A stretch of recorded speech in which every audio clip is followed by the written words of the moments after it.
Morning to one of our present here. Today I, Shaurya, along with my teammates Neha and Varun, we will be giving a presentation on business culture. But business culture of where?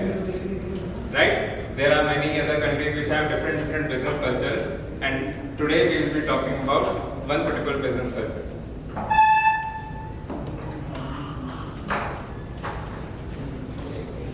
Okay. So let us introduce you to a nation where innovation thrives, with harmony of its age-old custom, a nation with rapid industrialization and yet without any profit, without any motive of profit. This nation is South Korea. So, did anyone recognize this song? What? Gangnam Style, right. So, this song originated in South Korea only. So our presentation is divided into three segments: introduction, then business culture of South Korea, and then lastly the conclusion. So we will start with the introduction first. Let us understand some basics about South Korea. So let's talk about language first. This is in South Korea, the language spoken is Korean, and this is what Korean looks like. Somewhat of a mix of Japanese and Chinese, you can say. And by the way, this is how you write South Korea in Korean language, right? Sorry. Right. So let us know where South Korea is located on a world map. So can anyone tell me any general idea someone has where South Korea is? Eastern side, right? So any other specific? Here? Below that here, right, somewhat around right. This is right here, between Japan and China. Let's take a closer look. So this is what Korean peninsula looks like. There is one main body along with many islands scattered across the eastern coast of the country.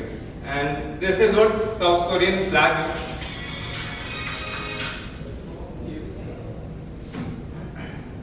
Sorry for the inconvenience. Right.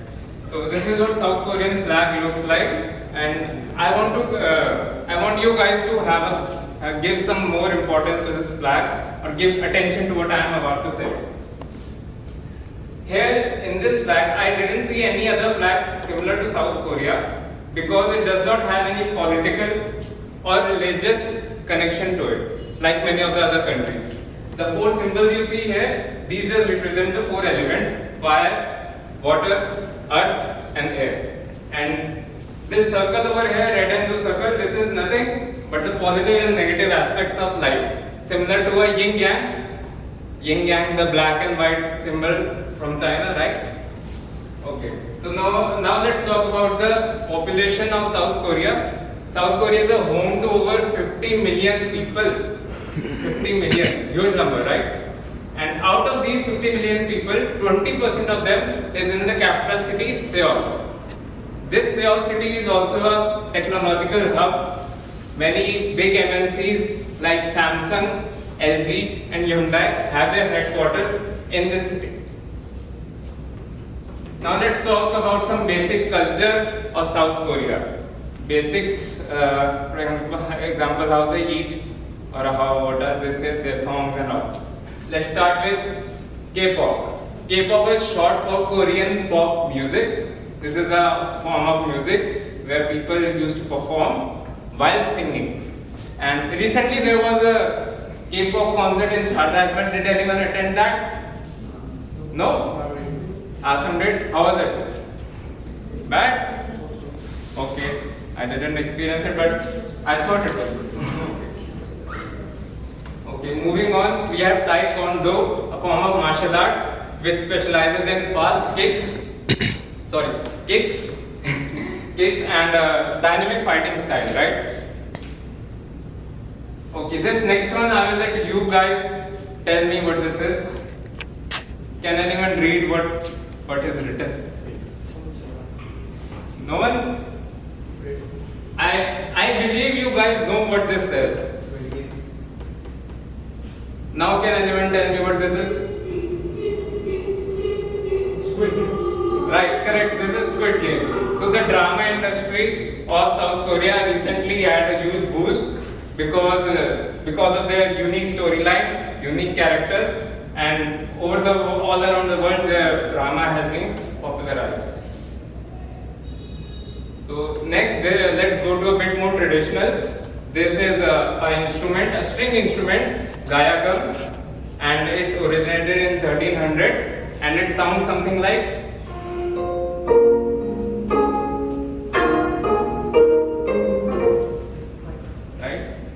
And now, the thing I talked about the flag, the South Korean flag, about its relation, about culture and all.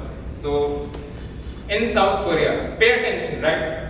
In South Korea, around 20% of the people follow, 20% of the people follow Buddhism.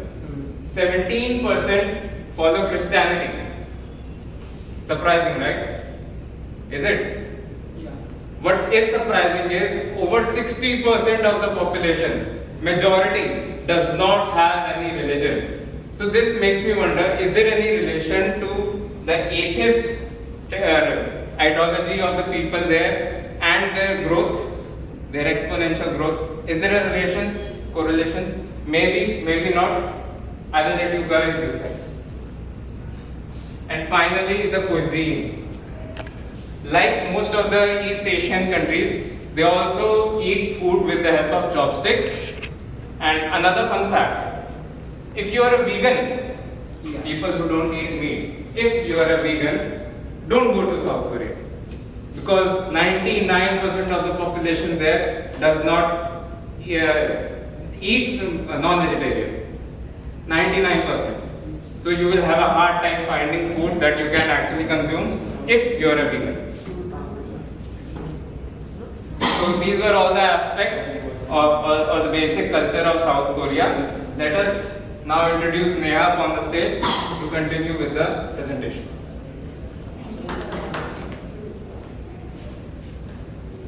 Good morning everyone. So now we will discuss the 7 facets of business culture.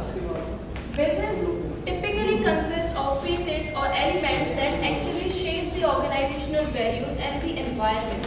So first, we have authority. What does authority mean? Authority in decision making in organization characterized by a strong hierarchical structure. So here is a question. How do you make decisions?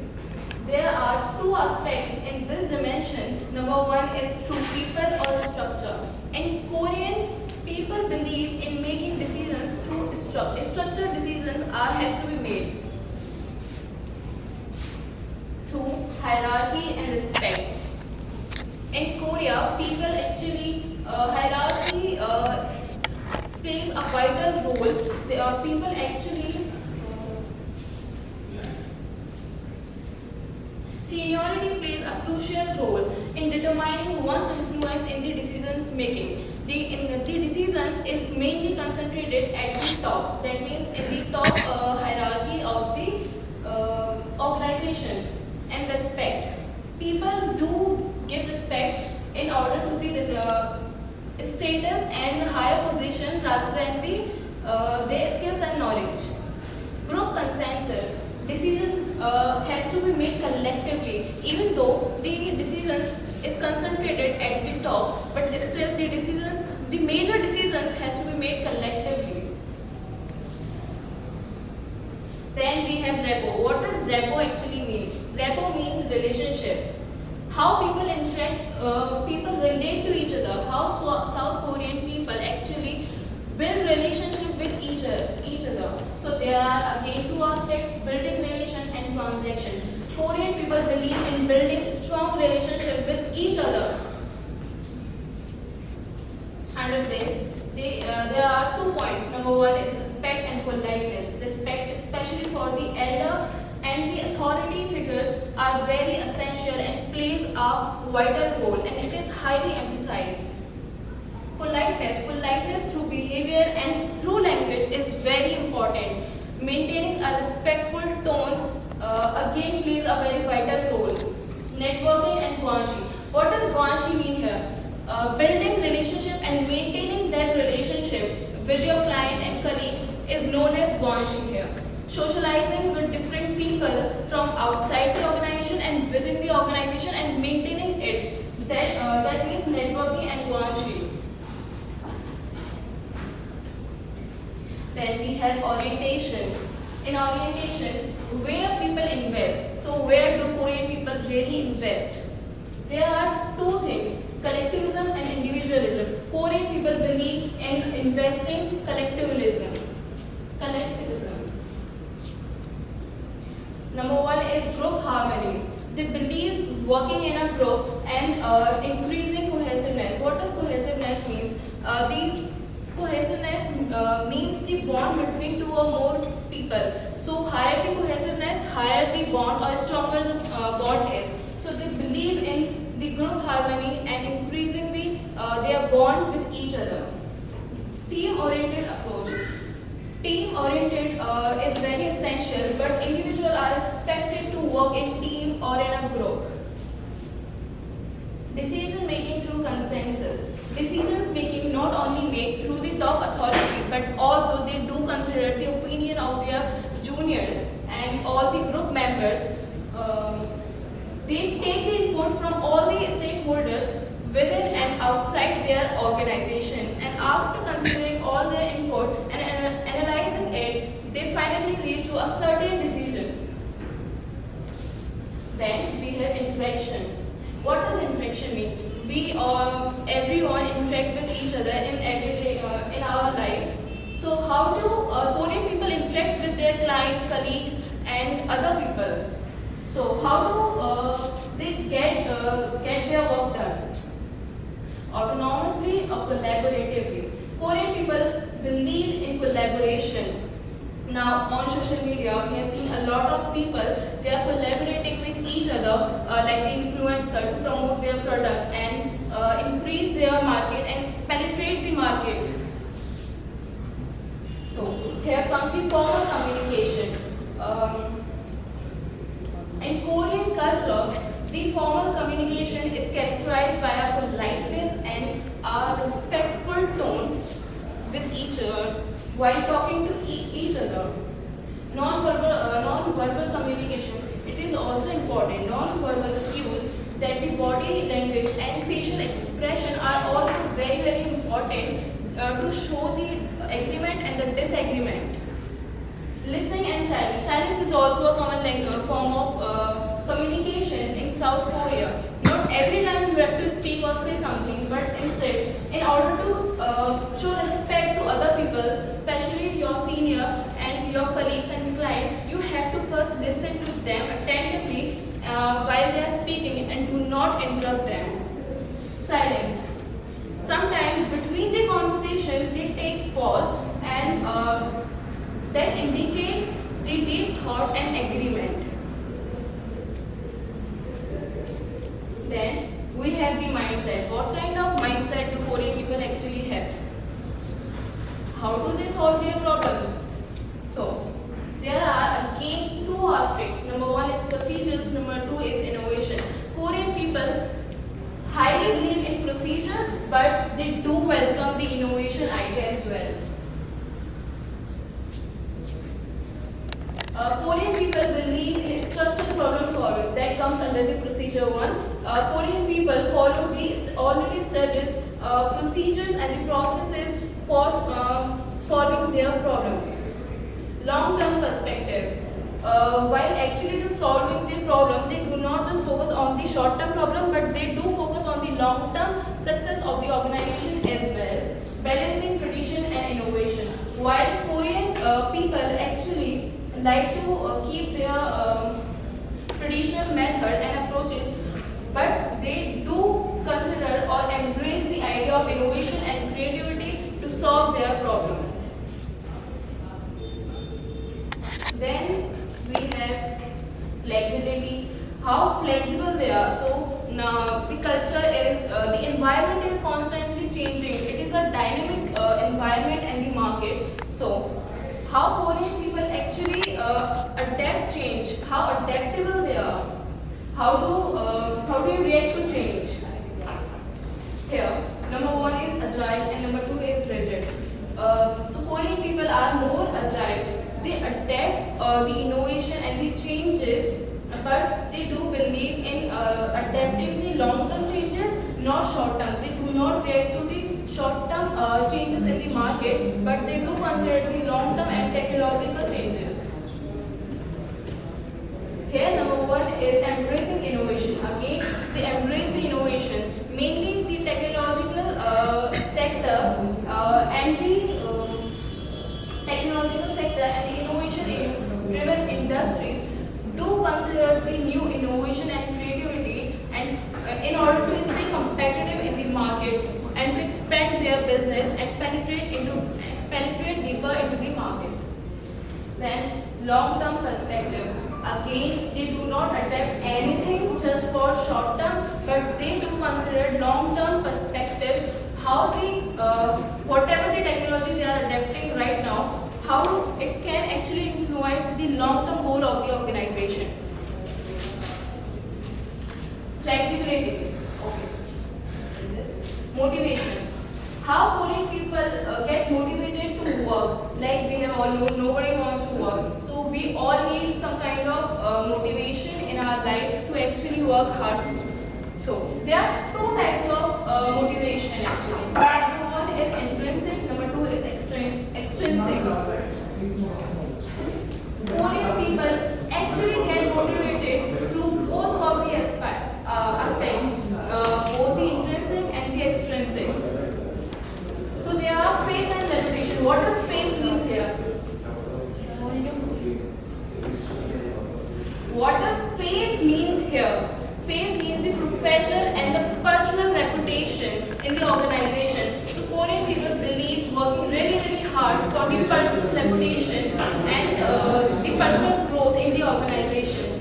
Then second is high expectation. High expectation academically and career-wise from the society drive them to work really hard.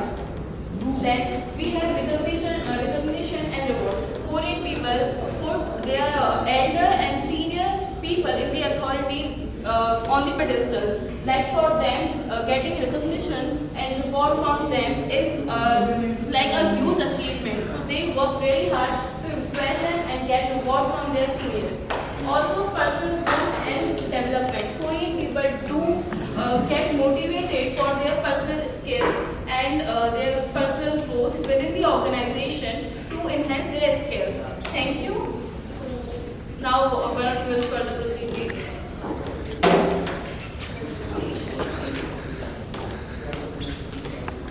So, starting our conclusion about South Korea, it is important to know about the South Korea's culture. It is important that this culture is different and unique in own.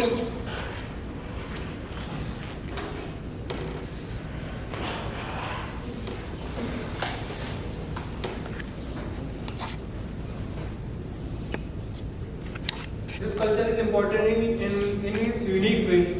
South Korea mixes old tradition and new ways of doing business together. In this final part, we will summarize what we have learned and explain why South Korea's business culture is important for those who want to do business there. First, business opportunity. South Korea is global economy and have a large innovation vast area. With a strong presence in industry like technology and automotive and manufacturing. The culture is vital for those who want to seek their business and opportunity. Cultural sensitivity. Respecting and understanding the South Korea business is important for those who want to do business there. It is not only a sign of professionalism but also a sign of building trust and strong relationship among them. Effective communication. Knowing the South Korea communication is not only communication which can be indirect and rely on non-verbal cues is vital for avoiding misunderstanding and clear communication. Navigating etiquette. South Korea has specific customs and etiquette related to greetings, gift giving, and dining. This tradition make positive impression. Good and bad aspects of South Korea's business culture. Strong work ethic. South Koreans are known for their strong work ethics. Employees are often dedicated dedicated and willing to put long hours in doing business leads to productivity. Second, innovation and technology. South Korea is a global leader in technology and innovation. This focus on technology and continuous improvement can drive innovation in business. Second, respect for authority and hierarchy. The respect for seniority and hierarchy foster discipline among employees and have to maintain clear lanes of authority and decision making. Bad aspects. Long working hours. While a strong working ethics is commendable, the culture focus on long working hours can lead to burnout and reduce the work-life balance, which may affect well-being of an employee. Second point, strict hierarchy. The hierarchy structure may discourage lower-ranking employees from expressing their opinions and to ideas, potentially hindering creativity.